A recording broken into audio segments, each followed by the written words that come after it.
Assalamualaikum warahmatullahi wabarakatuh.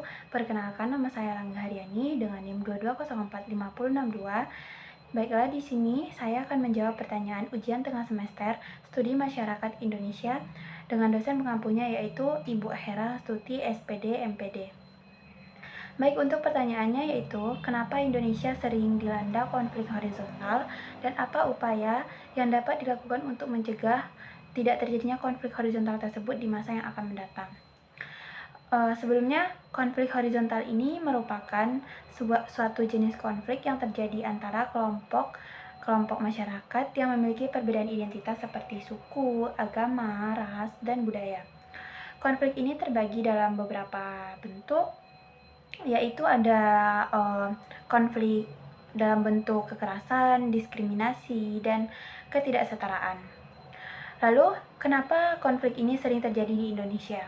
Alasannya yaitu karena seperti yang kita ketahui bahwa Indonesia merupakan salah satu negara yang memiliki keberagaman budaya dan identitas yang sangat besar, yang sangat beragam, di mana kurang lebih terdiri dari 300 suku bangsa, lalu lebih dari 700 bahasa daerah.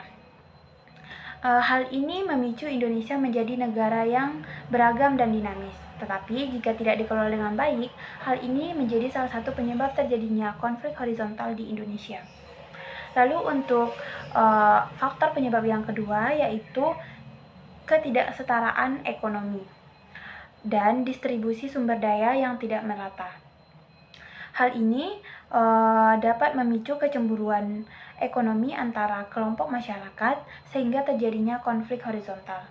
Lalu untuk faktor yang ketiga yaitu ada kurangnya kesadaran masyarakat akan perbedaan yang ada di Indonesia.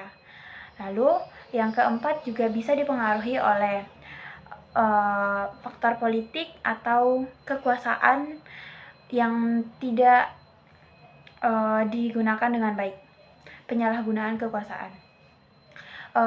Lalu hal ini dapat dicegah dengan beberapa upaya. Yang pertama yaitu dengan meningkatkan kesadaran masyarakat akan perbedaan atau keberagaman yang ada di Indonesia. Ini bisa dilakukan melalui pendidikan atau sosialisasi kepada masyarakat seperti kampanye sosial. Pendidikan dapat meningkatkan kesadaran masyarakat tentang keberagaman yang ada di Indonesia. Lalu begitu juga dengan kampanye sosial, ini dapat meningkatkan kesadaran masyarakat untuk saling menghargai atau saling toleransi terhadap perbedaan yang ada. Upaya yang kedua yang bisa kita lakukan yaitu dengan melakukan kesetaraan ekonomi melalui kebijakan politik yang tepat. Adapun contoh kebijakan politiknya yaitu seperti pemotongan pajak kepada masyarakat yang kurang mampu, lalu penggunaan anggaran APBN yang tepat seperti pengelolaan anggaran APBN yang tepat seperti mungkin disalurkan kepada masyarakat yang kurang mampu atau ke bagian pendidikan, kesehatan masyarakat.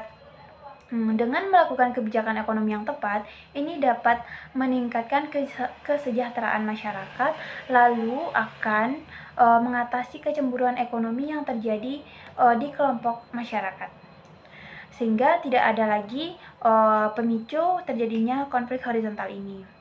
Lalu untuk upaya yang ketiga yaitu bisa kita lakukan dengan melakukan dialog atau kerjasama dengan kelompok-kelompok yang memiliki perbedaan, di mana dialog dan kerjasama ini bisa menumbuhkan rasa saling percaya sehingga di antara masyarakat yang berbeda ini timbul rasa toleransi dan terjadi kerukunan.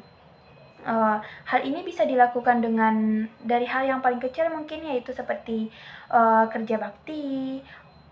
Selanjutnya mungkin bisa dilakukan dengan melakukan program bersama dalam hal pendidikan atau mungkin hal lainnya seperti melakukan perkumpulan terhadap kelompok-kelompok masyarakat yang memiliki perbedaan untuk silaturahmi sehingga terjadi peningkatan kesadaran bahwa perbedaan ini merupakan suatu hal yang harusnya kita banggakan. Lalu mungkin yang ketiga, yang terakhir, yaitu upaya yang bisa kita lakukan dengan melakukan pelatihan atau pendidikan gratis kepada masyarakat yang memiliki kemampuan, sehingga pendidikan dan pelatihan ini bisa meningkatkan perekonomian masyarakat juga. Tingkat pendidikan di Indonesia semakin bagus sehingga tercipta masyarakat yang bermutu dan berkualitas, yang akan memicu suatu generasi yang lebih menghargai perbedaan yang ada di Indonesia. Mungkin sekian jawaban yang dapat saya sampaikan terhadap pertanyaan ujian tengah semester kali ini.